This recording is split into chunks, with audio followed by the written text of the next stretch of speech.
11도 낮겠습니다. KBS 제1라디오 4시 뉴스 김진웅이었습니다. KBS 대한민국 중심 채널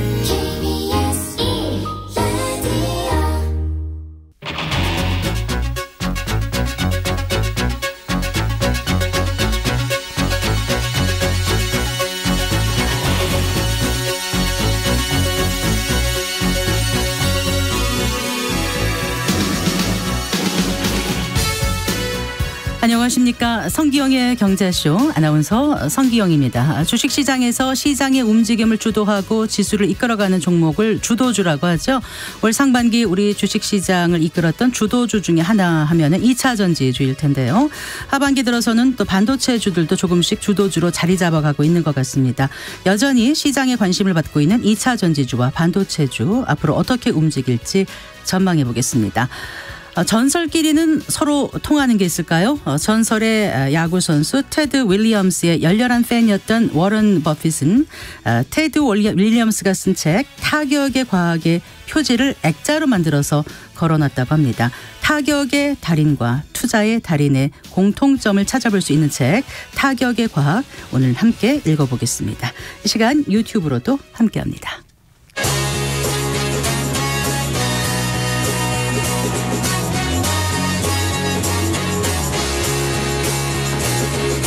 경제 시야를 넓혀드립니다. 투자의 지름길을 안내합니다. 돈 되는 정보를 발견하는 시간. KBS 1라디오 경제쇼. 먼저 오늘의 주요 경제 뉴스 정리해드리겠습니다. 경제 뉴스 브리핑 헤럴드 경제 양현경 기자와 함께합니다. 안녕하세요. 네, 안녕하세요. 정부가 2달째 한국 경제의 회복 조짐이 서서히 나타나고 있다, 이런 평가를 내놨네요. 네, 기획재정부가 오늘 발표한 최근 경제 동향 12월호에 담긴 내용인데요. 정부는 반도체를 비롯한 제조업 생산 수출의 회복과 고용 개선 흐름으로 경기 회복 조짐이 서서히 나타나는 모습이라고 밝혔습니다. 지난달에 경기 회복 조짐이라고 평가한 데 이어서 2달째 비슷한 진단을 내린 건데요. 네. 지난달에 수출이 작년 같은 달보다 7%대 늘어서 2달 연속으로 증가했는데 10월 제조업 생산도 늘어나면서 회복세가 진행되고 있다는 판단에 따른 겁니다. 네. 국제 교역의 최종 성적표인 경상수지는 지난 10월에 68억 달러 흑자를 나타냈는데 올 들어 10월까지 수치가 정부의 연간 전망치인 230억 달러를 넘어선 상황인데요. 11월 취업자 수는 전월보다 증가폭이 둔화되긴 했지만 33개월째 증가세를 이어갔습니다. 그래도 부문별로는 회복 속도의 차이가 있을 것 같은데요. 네, 맞습니다. 수출이 회복세를 보이고 있지만 소비를 비롯한 내수가 둔화 조짐을 나타내는 점을 지적한 건데요. 네. 10월 소매 판매와 서비스업 생산이 모두 감소했는데 소비를 보여주는 대표적인 두 지표가 모두 뒷걸음질 쳤습니다. 기본적으로 고물가의 영향이 있고 그 고금리의 영향이 올해 하반기부터 본격적으로 나타나고 있다는 게 정부의 분석인데요. 네네. 11월에 소비자 심리지수가 넉 달째 하락한 만큼 소매 판매에는 부정적인 요인으로 작용할 수 있다라는 전망도 나왔습니다. 네. 다만 국산 승용차의 내수 판매량이 1년 전보다 3% 늘었고 백화점 매출액과 할인점의 매출액이 늘어난 점은 긍정적인 요인으로 꼽혔습니다. 그럼 물가 상승세에 대해서는 어떻게 진단하고 있던가요? 네, 물가 상승세에 대해서는 둔화 흐름이 이어지고 있다라고 판단했는데요. 지난달에는 완만한 둔화 흐름이라고 표현하면서 둔화 속도가 종전보다 느려지는 데 대한 경계감을 드러냈는데 여기서 완만한이라는 표현이 빠졌습니다. 최근에 국제유가가 하락하고 환율이 상대적으로 안정된 모습을 보이면서 물가 안정에 대해서는 한층 긍정적으로 표현한 걸로 풀이가 되는데요. 네. 11월의 소비자 물가는 1년 전보다 3.3% 올라서 전월보다는 상승세가 둔화됐습니다. 이번 달에는 불확실성 요인으로 공급망 불안이 새로 언급됐다는 점이 눈길을 끌었는데요. 최근에 중국으로부터 요소 수입이 중단되면서 핵심 산업의 품목들의 공급에 차질이 빚어질 수 있다는 우려를 염두에 둔 표현입니다. 네. 이와 함께 중국의 내수 회복세 둔화에 따라서 글로벌 경제의 회복세가 약화될 수 있다는 점도 언급됐습니다. 네. 그 60대 이상 노인 가구의 소득이 처음으로 20대 청년 가구를 추월했다고요? 네, 맞습니다. 통계청이 오늘 발표한 한국의 사회 동향 2023에 따르면 지난 2021년 가구주가 60대인 가구의 연소득이 3,189만 원으로 20대 가구보다 75만 원 많은 걸로 조사됐는데요. 네. 이번 조사는 평균이 아니라 대상 가구를 순서대로 줄을 세웠을 때 정확히 중간에 있는 중앙값을 기준으로 봤기 때문에 각 연령대의 중위권끼리 비교한 수치입니다. 2018년부터 4년간의 수치를 봤더니 소득이 감소한 연령대는 20대 이하가 유일했는데요. 네. 60대 이상은 증가율이 22%로 가장 높은 수준을 보였습니다. 20대 가구의 연소득이 60대에 추월당한 배경에는 전체 소득의 70%가량을 차지하는 근로소득과 재산소득 때문인 것으로 추정이 되는데요. 네네. 20대 가구의 근로소득 증가율이 2% 정도로 전 연령대에서 가장 낮았고 보유한 재산에 따라서 발생하는 부동산 임대 수입, 예금 이자, 주식 배당금 등 재산소득은 오히려 감소했습니다. 이런 현상은 60대 상대적으로 젊은 노인들이 주도하고 있는 고용시장의 상황과도 무관치 않다는 분석이 나오고 있습니다. 네. 그 부채 보유액 증가율은 또 20대가 가장 높았다면서요. 네, 20대 이하 가구의 부채는 2022년 기준으로 5천여만 원 수준이었는데요. 2018년과 비교하면 증가율이 93.5%로 전 연령대에서 가장 높았습니다. 부채를 보유한 20대 가구의 비율도 50%에서 4년 만에 60%대로 치솟았는데요. 2020년 전후로 부동산 가격이 폭등한 데다 코로나19를 계기로 주식시장이 요동치면서 젊은 세대를 중심으로 빚을 내서 투자를 하는 일명 B2가 증가한 영향으로 풀이됐는데요. 네. 실제 20대 이하 가구의 자산은 2019년 9천만 원대에서 2022년 1억 3천만 원대로 늘어나는 걸로 조사가 됐습니다. 이번 동향에는 결혼에 대한 젊은이들의 생각도 담겼는데요. 20대 여성 10명 중 2.7명만이 20대 남성 10명 중 4.2명만이 결혼을 긍정적으로 생각하는 걸로 드러났습니다. 네. 결혼을 꺼리게 되는 이유로는 결혼 자금 부족이나 직업, 고용 상태 불안정 등 경제적인 이유가 많았습니다. 네. 예, 잘 들었습니다. 고맙습니다. 네, 감사합니다. 경제 뉴스 브리핑 헤럴드 경제 양여경 기자였습니다.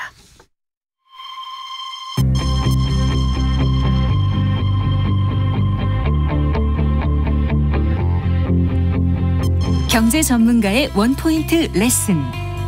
꼭 알아야 할 정보와 이슈를 알기 쉽게 풀어드립니다.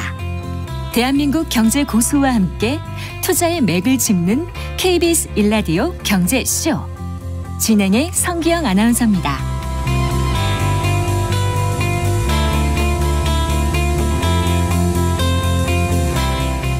네, 12분입니다. 올 한 해 주식시장에서 빅데이터가 뽑은 키워드 검색어의 상위권을 차지한 두 업종이 있습니다. 바로 반도체와 2차 전지인데요. 반도체와 2차 전지주 앞으로 어떻게 움직일까요? 김대준 KR 리서치 대표와 얘기 나눠보겠습니다. 어서 나오십시오. 네, 안녕하십니까. 반갑습니다. 네. 올해 국내 증시 특징을 요약해보자면 역대급 종목 장세가 아닐까 싶기도 한데 네. 어떻습니까? 굉장히 핫했죠. 네. 앞서 말씀해 주신 대로 2차 전지와 반도체가 네. 상반기와 하반기를 완전 잡았다라고 볼 수 있습니다. 그러니까요. 네. 저는 거기에서 약간 비껴간 투자를 진행을 해서 좀 안타깝긴 네. 한데. 그러세요? 네네. 조금 이따 여쭤봐야 되겠네요. 그렇군요. 근데 이제 코스닥 시장에서 늘어난 그 B2, 그러니까 지난달에 네. 코스닥 시장에서 늘어난 B2의 절반이 반도체주에 물렸다. 최근에. 네. 네, 그렇다고 하더라고요. 마치 이제 상반기에 우리가 2차 전지주의 모습을 떠올리게 하네요. 네. 아직은 네. 신용잔고 비율이라고 얘기를 하죠. 아직까지는 위험 수준에서의 상황은 아닙니다. 네네. 어제 기준으로 해서 신용잔고 비중이 17조 정도 됩니다. 네. 올 6월, 7월, 8월 2차전지 관련주들이 굉장한 상승을 보였을 때 네. 신용잔고 비중이 20조를 넘어섰거든요. 네. 다만 네.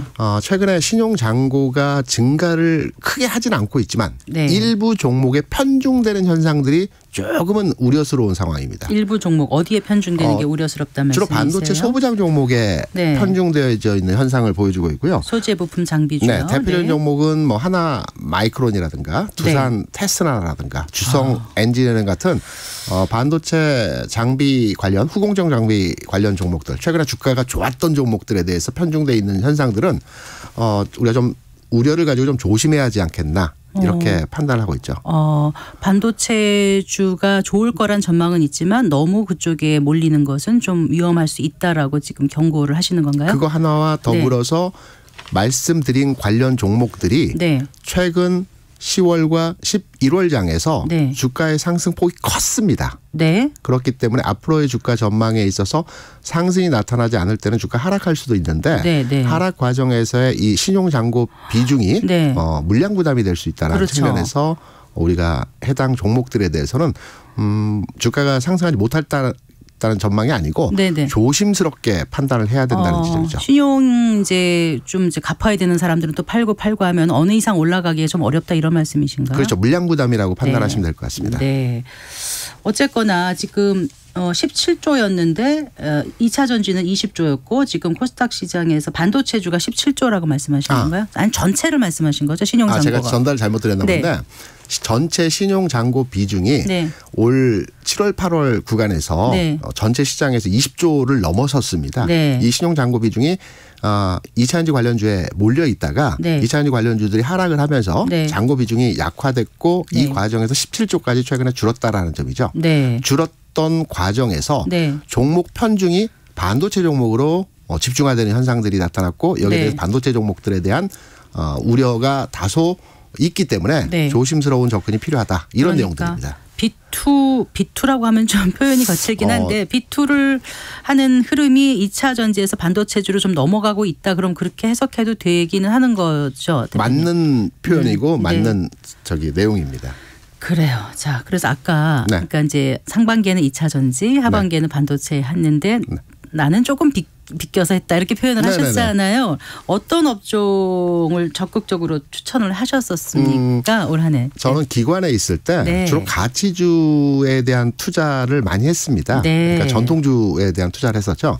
그리고 올해 경제 전망을 판단할 때 올해 1.4% 경제 성장률이 나타나겠지만 하반기에는 좀 더 상승의 폭이 커진 상황의 흐름이 나타날 것이다. 네, 이게 네. 주로 이코노미스트들이 우리나라 경제 올해를 보는 전망치였거든요. 네, 네. 주식시장에서 또한 상저하고 네. 상반기보다는 하반기에 지수가 좋을 것이다라는 게 전반의 그랬었어요. 의견이었습니다. 네, 그렇죠? 네, 기억납니다. 그래서 네. 저도 포트폴리오를 짤 때 네. 경기 민감주로의 그 비중을 둬서 짰습니다. 경기가 좋아지면 거기에 따라서 주가 네. 상승할 수 있는 종목들. 네. 대표적인 업종의 종목이 자동차라든가 네. 철강이라든가 반도체 업종의 종목들이 경기 민감주에 속한다고 볼 수가 있겠죠. 네. 그래서 반도체의 비중 한 50% 가져갔고요. 네. 철강과 자동차는 25%씩 가져갔는데 다행스러운 것이 네. 철강 섹터의 포스코 홀딩스가 네, 네. 철강에서 2차전지로 분류가 되면서 의외의 큰 폭의 수익률을 만들어줬고요. 맞아요. 네. 자동차는 쏘쏘였습니다. 그 자리에서 자동차는 사업은 잘했는데 주가는 많이 안 올랐죠. 그렇죠. 안 올린 네, 이유가 몇 네. 가지가 있는데 그건 추후에 말씀드리고 하고요. 네. 그리고 나서 반도체는 1월 대비해서 30% 정도 올랐죠. 네. 그래서 평균 수익률이 한 30% 조금 넘는 수익률을 올해 구현을 했죠. 그럼 굉장히 높은 거 아니에요? 평균 수익률이 그 정도면은요? 종합주가지수가 네. 연초 대비해서 거래소 기준으로 한 15%? 네. 코스닥은 한 20% 정도 올랐거든요. 그래서 그 지수 대비해서는 조금 수익률이 좋았지만 전반에 올해 너무 핫했던 종목들이 많았기 때문에 거기에 비한다면 네. 수익률이 그렇게 따라가지 그래도 못하는 수익을 부분이 내지 있죠. 못하고 주식해가지고 입 다물고 있는 분들 보면은 대부분 하락한 분들이 많은데 그분들이 생각하면 30% 하면 굉장한 수익률이 아닐까 이렇게 생각할 것 같기도 해요. 아, 그럴까요? 네, 그래요. 그래서 아까 말씀하신 그 포스코홀딩스 같은 경우는 굉장히 요즘 개인들이 많이 사고 있죠. 네, 너무 편중된 성향이 좀 우려스럽기는 합니다. 네. 2차전지 관련주에 대해서 개인의 투자 선호도가 너무나 높은 부분이 최근에 관련 종목들이 주가가 움직이지 않는 하나의 요인이기도 하거든요. 얼마 전까지만 해도 에코프로 관련 네네. 종목에 편중되었던 투자자들이 이제 포스코 관련 종목으로 이전했다라고도 볼 수가 있겠죠. 그래요. 자, 그러면 이제 올 상반기에는 이제 2차 전지주로 이렇게 많이 몰렸었지 않습니까? 네네. 거기에 좀 가장 그 수익률이 높았던 건 어떤 것들인지 좀 짚어볼까요? 상반기 2차 전지 중에서 가장 수익률이 높았던 건 당연히 에코프로 관련주였습니다. 네네. 에코프로, 에코프로 BM. 이 두 종목의 상승률 자체가 가장 좋았고요. 우리가 이제 수익률 판단할 때 주로 ETF 기준으로 해서 펀드 상품을 수익률로 판단하지 네네. 않습니까? 네.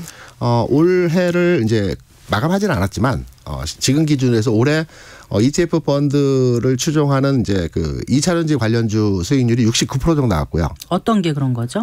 이 ETF 상품 내에서 포함되어 있는 2차 전지 소재주들이 포함되어 있는 종목들입니다. 네.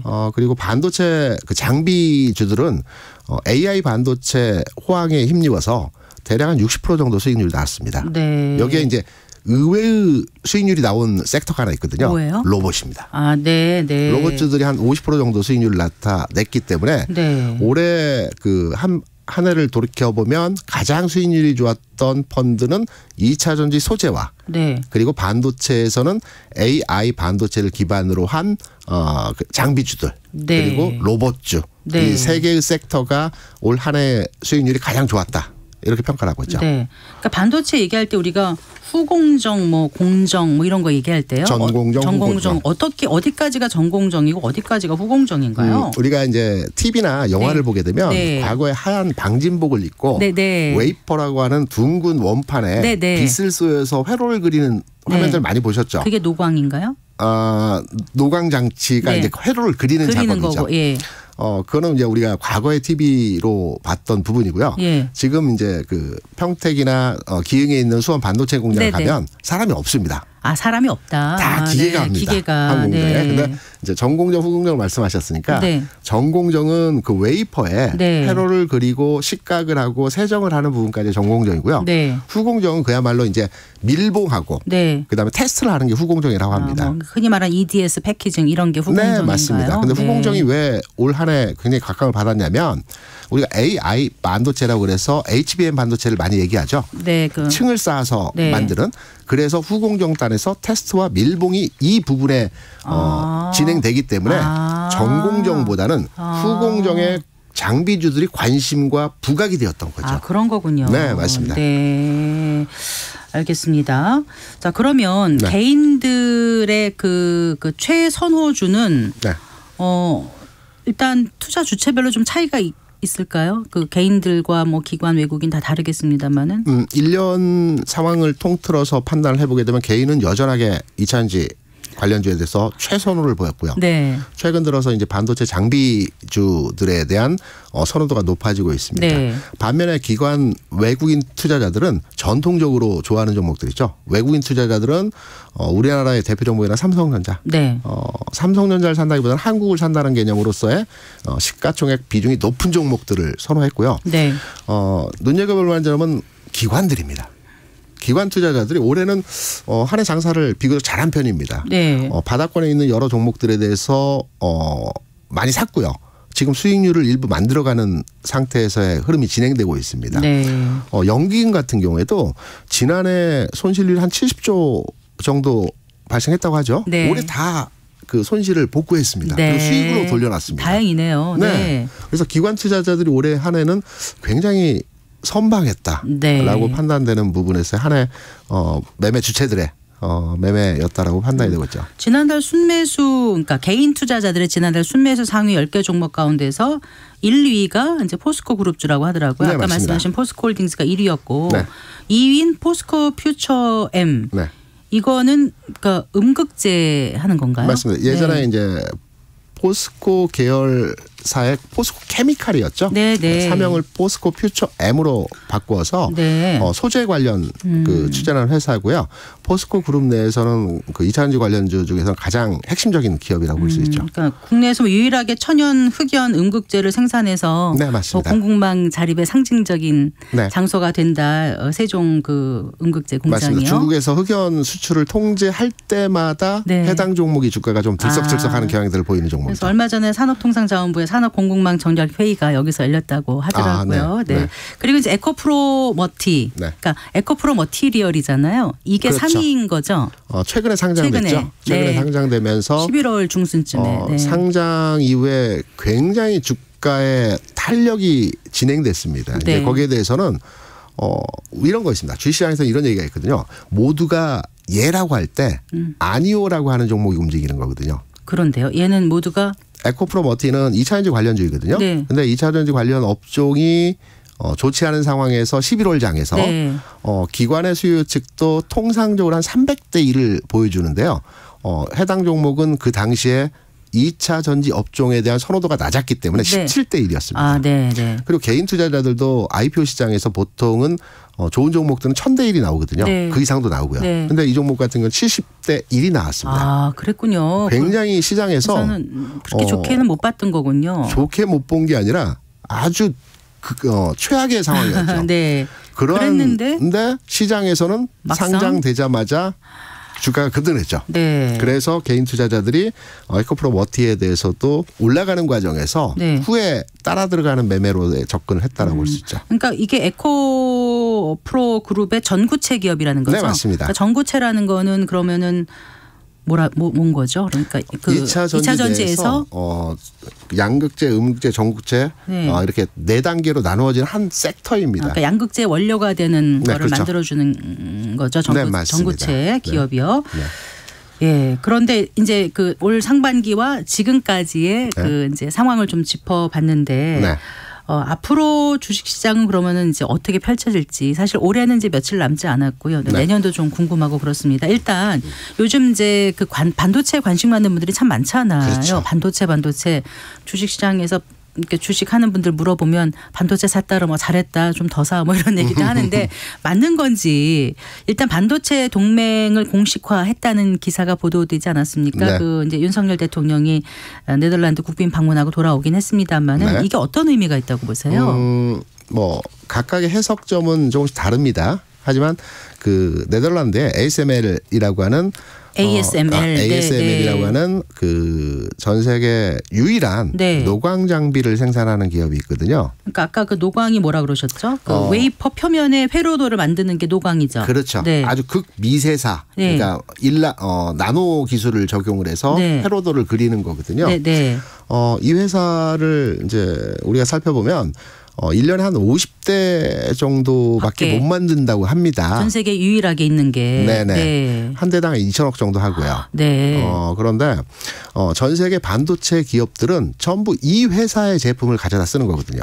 줄을 섰습니다. 네. 그렇기 때문에 우리가 이제 그 대만의 반도체 기업과 일본의 반도체 기업과 경쟁하기 위해서는 네. 장비 수급이 원활해야 되지 않겠습니까? 그렇죠. 네.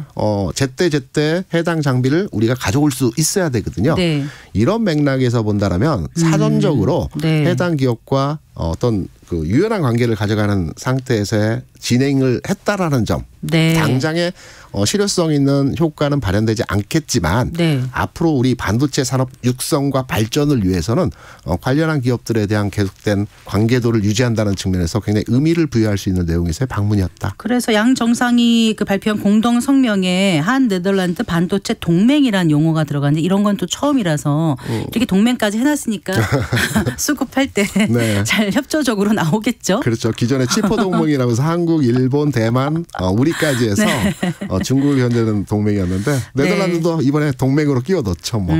그렇군요. 네. 네.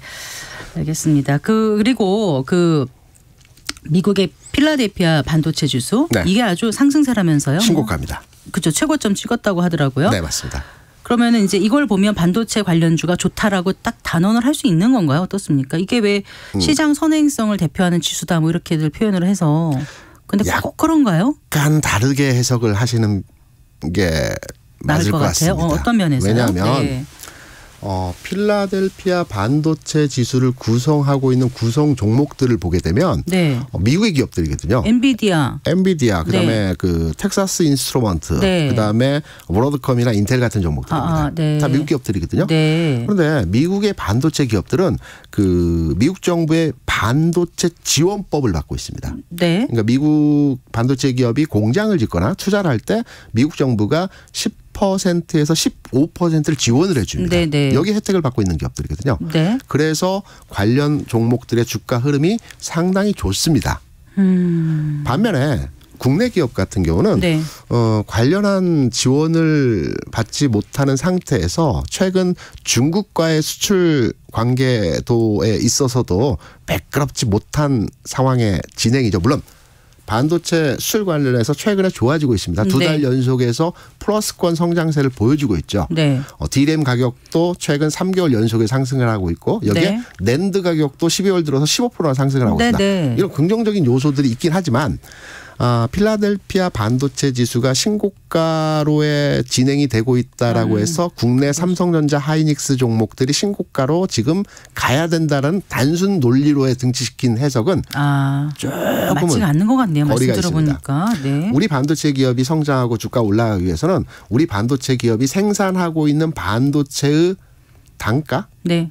올라가야 되고요. 생산가가 그 판매가가 올라가야 되고요. 그리고 산업 환경, 네. 중국과의 교류 관계가 다시 예전과의 상태로 조금 회귀하는 과정이 나타날 때 해당 종목들이 주가가 뭐 신고가이든 추가 상승이든 어떤 그 상태에서의 여력을 나타날 수 있겠죠. 그렇군요. 하지만 네.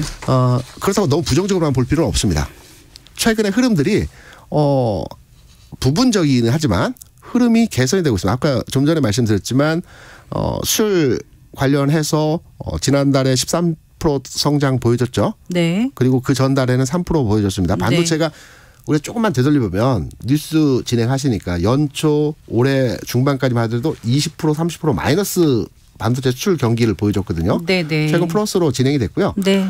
D램 가격도 1.5불 아직까지 역마진이지만 조금 올라오고 있습니다. 네. 낸드 가격도. 그래서 이런 부분들이 내년도 전망치에 대해서는 우리가 가능성을 두고 판단할 수 있는 대목에서의 내용들을 볼 수가 있겠죠. 2차 전지주는 어떻게 판단하세요? 앞으로 흐름을요? 2차 전지는 이렇게 설명을 드리고 싶어요. 2차 전지는 우리가 다 알다시피 성장주의지 않습니까? 네. 성장 섹터입니다. 미래 계속해서 성장할 섹터입니다. 제가 주식시장에 들어온 게 97년도에 주식시장에 들어왔거든요. 네네. 근데 그때 2차 전지가 반도체였습니다. 네. 반도체 얼마나 뭐 사용되겠어? 수출 얼마나 하겠어? 그때 그 분위기였거든요. 2000 초반에. 네. 그래서 삼성전자 주가가 그 당시에 또 뭐 700원에서 8,000원까지 올라가는 과정에서 고평가다. 미래의 가치를 땡겨다 쓴 주가 상황이다. 이런 그 시장의 분위기였습니다. 네네. 그리고 조정을 받았고요. 그리고 나서 7,000원, 8,000원이었던 삼성 주가가 지금 7만 원까지 올랐습니다. 네. 저는 2차 전지 관련주의 성장은 지금의 주가 조정은 성장통이라고 보고 있습니다. 그래서 2차 전지 산업이 2030년쯤 되면은 메모리 반도체 시장을 넘어설 것이다. 이런 전망도 가능하다고 보시는 거예요? 넘어설 거에 대한 부분에 대해서는 일부 동의하고요. 네. 성장할 것에 대해서는 뭐 전격적으로 동의하는 부분이기 때문에 네. 성장 과정에서의 성장통이라고 보고 있고요. 2차 전지 관련주에서는 다시 한번 말씀드리지만 최근에 수출 데이터를 우리가 중요하게 보고 있는데 수출 데이터. 네. 네. 8개월 만에 네. 지난 11월에 플러스로 전환됐습니다. 예. 그렇다고 본다면 2차 전지 섹터의 전반의 주가 상황의 개선은 네. 우리가 두 가지 관점에서 봐야 되거든요. 첫 번째, 고객 예탁금이 늘어나야 됩니다. 네네. 개인이 좋아하는 종목이니까 지금 고객 예탁금이 50조 원입니다. 네. 2차 전지 업종이 가기 위한 터전이 만들어내는 고객 예탁금은 53조, 54조입니다. 이게 올 7, 8, 9월에 고객 예탁금이었거든요. 네. 그 이후로 45조까지 줄었다가 최근에 다시? 50조까지 다시 올라왔습니다. 예.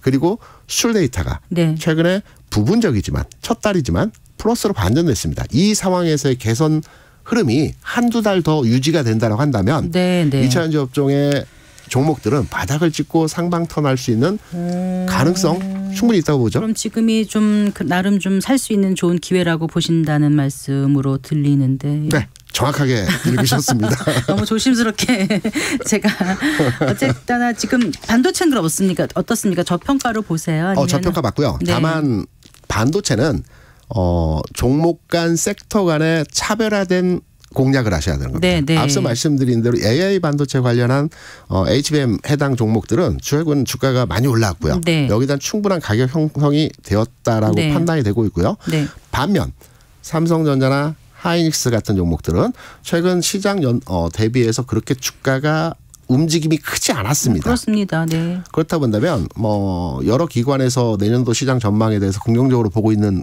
그 레포트들이 많이 나오고 있습니다. 골드만삭스에서 또 2,800포인트를 예상하고 있죠. 이런 맥락에서 본다면 저는 반도체에 투자한다라고 한다면 네. 소부장보다는 네. 삼성전자나 하이닉스에 투자하는 시점이라고 보고 있죠. 네, 그래요. 그럼 투자 비중은 반도체하고 뭐 2차 전지도 포트폴리오를 어느 정도로 가져갈까요? 뭐 이런 종목만 있는 것도 아니니까 그렇죠. 전체적으로. 저는 내년도 시장을 겨냥을 해서 반도체와 2차 전지는 총합해서 50%를 가져가야 된다고 보고 있고요. 네. 내 계좌에서 그 50% 내에서 반반 네. 25%씩 반도체와 2차 전지에 대해서 투자해야 되는 시점이라고 보고 있습니다. 나머지 50%는요? 나머지 50%는 경기 민감주 여전하게 보고 있고요. 네, 자동차 네. 다시 한번 공략할 만한 타이밍입니다. 알겠습니다. 네, 말씀 잘 들었습니다. 고맙습니다. 네, 고맙습니다. 네, 김대준 KR 리서치 대표와 함께했습니다. 네, 17일 일요일 오후 5시 5분 KBS 1라디오 성기영의 경제쇼 플러스에서는 오늘 얘기 나눠봤던 2차 전지주 또 반도체뿐만 아니라 2024년 유망 업종을 보다 구체적으로 살펴볼 예정입니다. 2023년 주식시장을 결산하고 24년 주가 흐름을 예측할 수 있는 유익한 시간이 될 것 같은데요. 성기영의 경제쇼 플러스 여러분의 많은 관심 바랍니다. 유튜브로도 함께 하실 수 있습니다.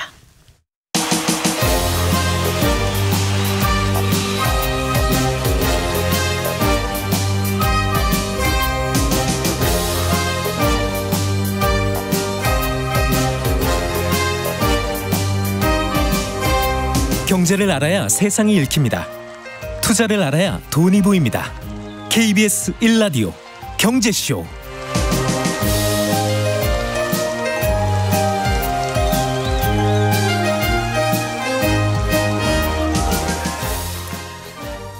네, 4시 35분입니다. 좋은 타자와 좋은 투자자의 공통점을 아십니까? 좋은 타자는 좋은 공을 기다릴 줄 알고 좋은 투자자는 좋은 때를 기다릴 줄 안다는 점이라는데요. 네, 아무 공이나 치지 않고 아무 주식이나 사지 않는다는 겁니다. 그래서 전설의 투자자 워렌 버핏이 이 책을 읽었을까요?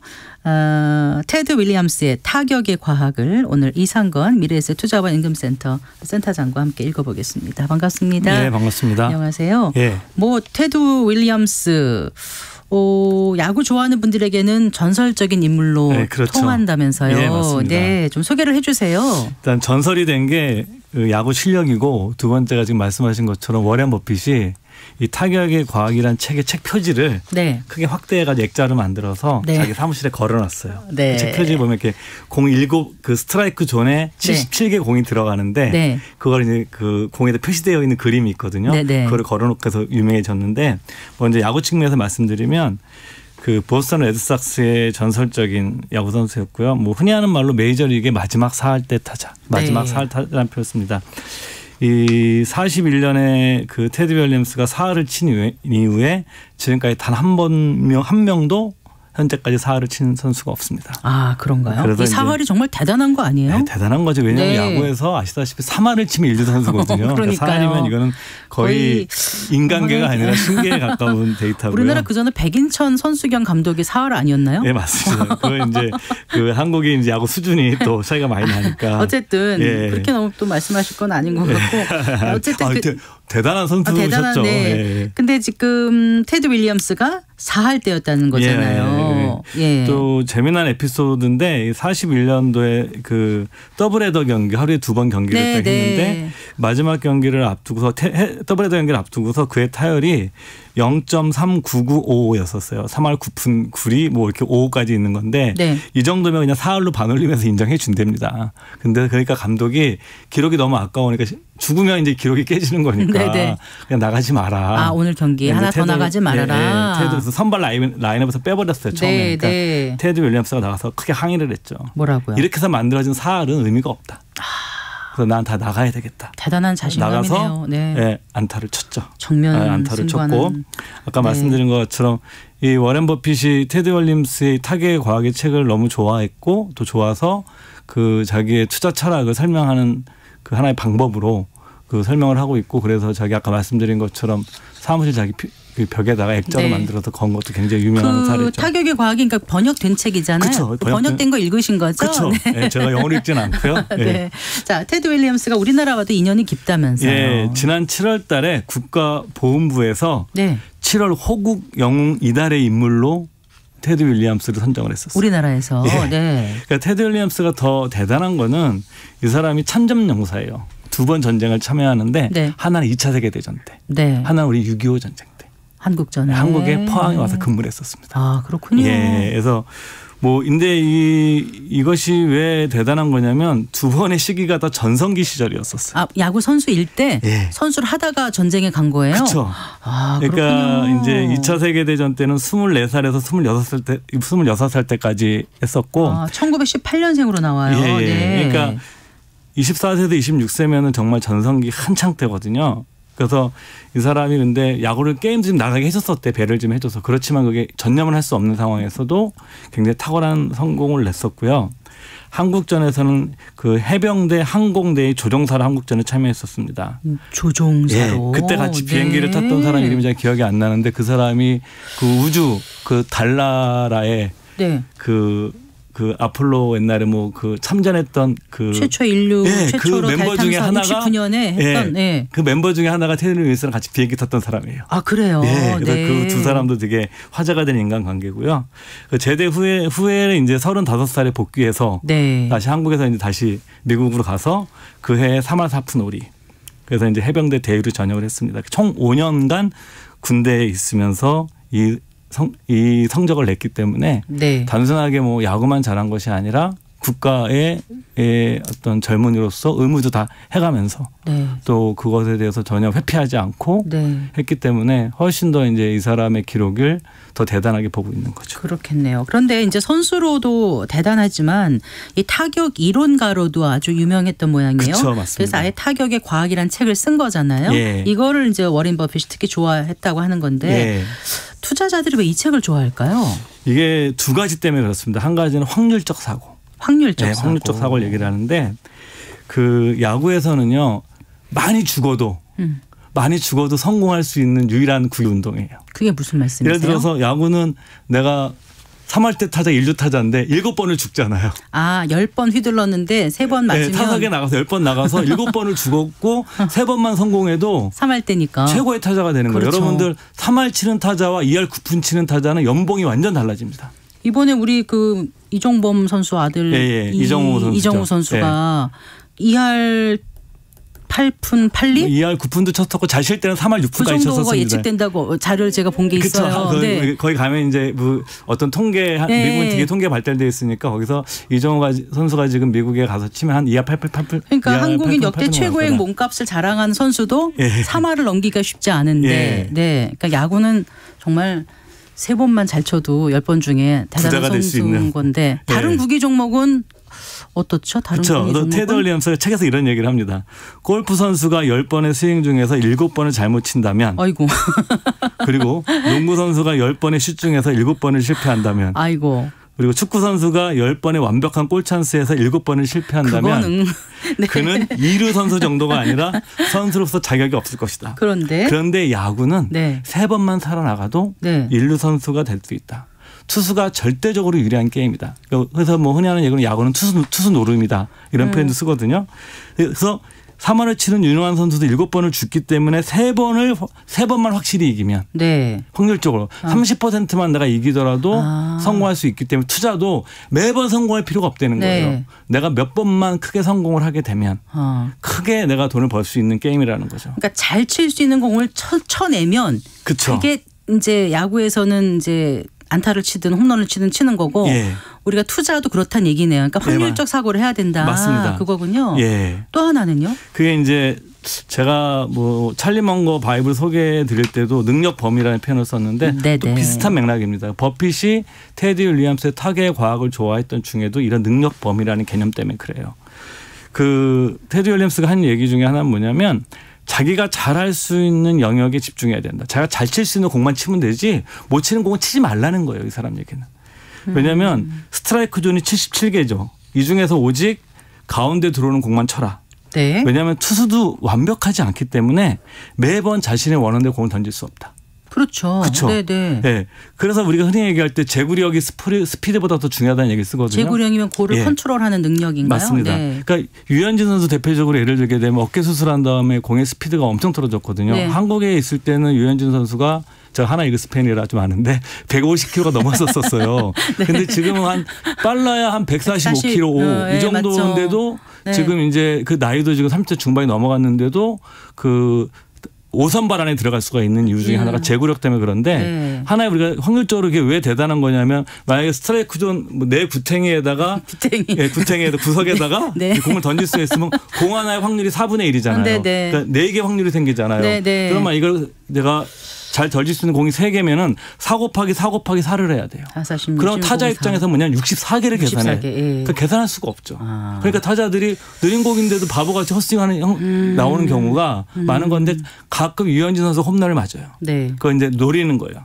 잘 칠 수 있는 공을. 자 타자가. 그러면 그래서 그렇게 타자와 그 투수의 비율을 할 때 어떻게 하면은 그러니까 능력 범위 내가 칠 수 있는 공 정확히 연습할 때 해본 그쵸. 그런 볼만 쳐라. 그렇죠. 그거예요. 테드 윌리엄스 그게 당연합니다. 뭐냐면은 인류 선수가 되기 위해서 가장 필요한 자질은 연습 그리고 연습이다. 이런 표현도 쓰고 네. 테드 윌리엄스가 책에서 한 얘기가 이런 얘기를 합니다. 좋은 타자는 뭐냐. 구석으로 찔러오는 애매한 공을 때려나는 위대한 타자보다는 스트라이크 존으로 들어오는 3개 공 중에서 한 개만 때려도 되는 때려내는 타자가 더 좋은 타자다. 다시 한번 말씀해 주시겠어요? 그러니까 뭐냐면 네. 구석으로 들어오는 애매한 공을 막 쫓아서 잘 치는 타자보다도 그러니까 스트라이크 존으로 들어오는 자기가 잘 칠 수 있는 공 존으로 들어오는 공 3개 중에 하나만 잘 쳐도 네. 그 타자는 훌륭한 타자가 될 수 있다. 근데 그런 공을 딱 기다리다가 삼진 아웃 당하는 경우도 있지 않습니까? 그거는 제가 또 이제 그래서 아무것도 안 하고 기다리만 하면 세월이 간다. 이거 투자하고 비유하면 그래도 뭔가 해보는 게 낫지 않나 이런 또 반론도 있지 않을까요? 이게 이제 테드 윌리엄스가 한 얘기 중에 이런 얘기가 있습니다. 내가 타선에서 이 사람이 거의 3번 타자를 쳤거든요. 3번을 쳤던 이후에 95%는 첫 타석에서 초구가 가운데로 들어오더라도 그대로 보냈기 때문이다. 그리고 나머지 5%는 유인구를 잘 커트해서 투수가 정직한 공을 던지도록 만들었기 때문에 내가 4를 칠 수 있었다. 하고 또 이런 얘기도 합니다. 모르는 공은 그 우리가 이제 찰리 먼거나 워렌 버핏이 많이 하는 얘기가 자기가 잘 모르는 공은 주식은 사지 말라고 그러잖아요. 아예. 그러니까 능력 범위 안에 있는 것만 하라고 그러는데 네. 찰리 몽 테드에서 비슷한 얘기가 뭐냐면 타자에게 가장 중요한 원칙은 이것이다. 본 적이 없는 공은 치지 말라. 그런데 우리가 일반 사람들이 볼 때는 다 그 공이 그 공 같은데 연습을 많이 하다 보면 그게 마지막까지 공을 보고 치라고들 하지 않습니까? 그게 보이나 봐요. 그렇죠? 그렇죠. 근데 완벽하게 만약에 투수가 던지면 퍼펙트 게임이라는 것도 있기 때문에 그럴 수 있지만 확률적으로 그러기가 굉장히 어렵다고 보고 있는 거죠. 네. 인간이 하는 것이기 때문에. 네, 그래요. 지금 이제 워렌 버핏이 워낙 이 책을 좋아해서 표지를 이제 그 자신의 어떤 사무실 서재에 이렇게 걸어 놓을 정도면 여기서 얻는 그 교훈이 매우 컸고 아주 강한 느낌으로 왔기 때문에 하지 않았을까 이런 생각이 드는데 이걸 좀 투자와 접목해서 조금 더 얘기를 나눠봤으면 합니다. 네. 그 버핏이 한 유명한 얘기 중에는 투자에는 삼진이 없다. 야구에는 삼진이 있지만 투자에는 삼진이 없다. 투자를 매번 잘할 필요는 없다. 그러니까 자신이 투자하고 싶을 때 자신이 원할 때만 투자하면 된다. 그러면서 이제 그 버핏이 자기 스승의 벤자민 그레이엄의 책에서 가장 중요하게 투자자들에게 얘기하고 있는 게 미스터 마켓, 그러니까 시장이죠. 주식 시장을 그 벤자민 그레이엄이 미스터 마켓이라는 하나 시장 미스터 주식 아저씨, 그 주식 시죠. 우리나라 말로 직접 번역하게 되면 그 미스터 마켓의 그 성격을 의인화해서 표현한 게 바로 미스터 그 마켓이라는 표현인데 그 미스터 마켓은 조울증 환자예요. 무슨 말씀이세요? 나하고 동업하고 있는 사람인데 이 사람이 뭐냐면 나하고 동업을 하는데 자기 지분이 있을 거 아니에요. 나도 지분이 있고 자기가 기분이 굉장히 좋아요. 그럼 자기의 지분을 비싸게 팝니다. 저한테. 이거 지금 100만 원 정도 가치가 있는 건데 나한테 200만 원에 내가 너한테 줄게. 팔게. 그러면은 안 사면 된다는 거예요. 비싼 건 안 산다. 근데 미스터 마켓은 조증도 있지만 우울증도 있거든요. 우울감이 왔을 때는 싸게 나한테 자기 지분을 팔겠다고 제안을 한다라는 거죠. 어처구니 없죠. 어떻게 보면. 그렇죠. 그러니까 투자라는 건 뭐냐면 그 벤자민 그레이엄의 그 아이디어를 버핏이 얘기하면서 뭐냐면 미스터 마켓이 우울증이 왔을 때만 네. 사면 된다는 거예요. 그러니까 이 미스터 마켓이라는 게 네. 그러니까 이제 그 가치 투자의 아버지로 알려진 벤자민 그레이엄이 맞습니다. 현명한 예. 투자자란 책에서 만들어낸 그런 개념이죠. 비유인 거잖아요. 비유죠. 예. 그러니까 그냥 전문 투자자긴 하지만 이제 그 인간의 행동에 대해서 굉장히 깊이 관찰해서 어떤 맞습니다. 통찰을 얻은 분이라서 예. 투자자들이 뭐랄까요 그 비이성적인 행동을 할 수 있다. 맞습니다. 그러니까 그거를 상대 투자자들 또는 뭐 상품 이런 거가 비이성적으로 움직이는 거를 나는 역으로 잘 활용해서 그렇죠. 하라 뭐 이런 뜻인가요? 지금 정확히 말씀하신 건데 네. 그러니까 벤자민 그레이엄은 시장은 내가 이용의 대상이지 네. 내가 참여의 대상이 아니라는 거예요. 내가 네. 동업의 대상이 아니고 네. 시장은 내가 그 이용의 대상이고 시장은 그 자기 기분에 따라서 즉 주가가 오르고 내리는 이 상황에 따라서 네. 나한테 매도하는 금액이 달라지기 때문에 네. 내가 평소에 알고 있는 종목이 터무니없는 가격에 거래될 때 네. 그때만 사면 된다. 그러니까 네. 테드 윌리엄스 얘기처럼 자기가 원하는 구간에 들어왔을 때 네. 공을 치듯이 그렇게 원하는 가격대에 네. 그 미스터 마켓이 터무니없는 가격으로 나한테 자기 지분을 팔려고 할 때만 치면 된다. 네. 근데 게다가 투자는 다행히 삼진 아웃이었다. 네. 그러니까 시장이 보이는 게 굉장히 감정 예. 기복같이 어떤 그런 일이 생기잖아요. 예, 맞습니다. 말도 안 되게 생기는 예. 경우가 있는데 물론 말도 되죠. 세계적인 사건들 뭐 전쟁도 있고 저기 뭐 선거도 있고 자연재해 예. 같은 것도 그런 미스터 마켓의 감정과 연관이 있는 거 아니겠습니까? 예, 맞습니다. 네, 뭐 그런 거 외에 기업 소식이라든가 경제 지표 이런 거를 당장 보고 판단할 게 아니라 예. 깊이 자기가 알고 있으면 이게 기회다 아니다를 오히려 알 수 있을 것 같아요. 예, 맞습니다. 그래서 네. 그 다시 여기서 이제 같이 맞물리는 개념이 네. 능력 범위인 거예요. 자기가 능력 범위. 알고 있는 종목에 한정해야 되는 거죠. 네. 그러니까 그래요. 예를 들어서 그 버핏이 이제 애플 주식을 많이 샀잖아요. 최근에는. 근데 예전에 우리가 99년도, 2000년도에 그 IT 버블 불 때, 네. 인터넷 버블 불 때 그때는 버핏이 그 기술 주식을 사지 않았었어요. 네. 왜 안 샀었냐면 나는 기술을 잘 모른다라는 거예요. 그러니까 내가 잘 알고 있지 못하기 때문에 샀다. 또 재미난 에피소드가 뭐냐면 이 워렌 버핏이 빌 게이츠랑 친구잖아요. 네네. 그 나이를 초월한 친구인데 그때 그 버핏한테 물어봅니다. 그러니까 네. 그 버핏이 그 빌 게이츠한테 물어보니까 당신이 보기에 어떤 종목이 좋아 보이냐. 네네. 그러니까 이제 빌 게이츠가 워렌 버핏한테 얘기했던 종목이 두 종목이었었습니다. 네. 하나는 인텔이 내가 보기엔 좋고 하나 우리 마이크로소프트사 우리 회사가 좋다. 네. 그래서 버핏이 개인 돈으로 네. 마이크로소프트 주식 좀 삽니다. 네, 네. 또 얼마 후에 팔아버려요. 예. 난 잘 모른다 이거예요. 알겠습니다. 예. 좀 마무리를 해야 될 것 같아요. 네. 예. 오늘 그 투자의 과학 해주셨는데요. 마무리 좀 해주세요. 간단하게. 네. 그러니까 저는 뭐냐면은 드리고 싶은 말씀이 투자는 만약에 매번 이길 필요가 없어요. 그러니까 우리가 어떤 게임을 할 때 매번 이겨야 되는 게임이 있고 어떤 게임은 내가 몇 번 지더라도 중요한 순간에 한 번 크게 이기면 이기는 게임이 주식이거든요. 네, 투자의 네. 세계이기 때문에 그래서 투자는 뭐냐면 확률도 중요하지만 베팅 금액도 중요합니다. 네, 네. 내가 만약에 9번 실패했는데 조금 잃고 한 번 크게 벌면 다 벌게 되는 거거든요. 네. 그렇기 때문에 자기의 잘할 수 있는 영역을 설정을 하고 그 속에서 떨어질 때까지 기다리는 이런 인내심 같은 게 이제 중요하다고 할 수 있죠. 네. 어렵지만. 나의 능력 범위를 알고 잘 네. 아는 공을 치듯이 확신이 있을 때 투자하라. 예, 네, 맞습니다. 알겠습니다. 잘 들었습니다. 고맙습니다. 예, 감사합니다. 미래에셋 투자와 연금센터의 이상건 센터장과 함께했습니다. 지금 이제 비가 내리는 곳이 많죠. 현재 강원, 충북, 경상, 제주 지역에서 비가 내리고 있고요. 일부 지역은 대설, 또 강풍특보, 대부분 해상은 풍랑특보가 발효 중입니다. 강원은 산지를 중심으로 눈 또는 비가 예상되고 있고요. 눈 또는 비가 내린 지역의 교량이나 고갯길 등의 도로 결빙이 예상되므로 차량 운행 시 감속 운행하시고 또 안전거리를 확보하는 등 교통안전과 보행자 안전에 특별히 주의해 주시기 바랍니다. 그리고 강풍에 대비해서 바람에 날리기 쉬운 입간판 등은 단단히 고정하시고 물건이 떨어지지 않도록 유의해 주시고요. 네, 전해상의 물결이 매우 높게 일고 있으니까 항해나 조업하는 선박 각별히 주의해 주시기 바랍니다.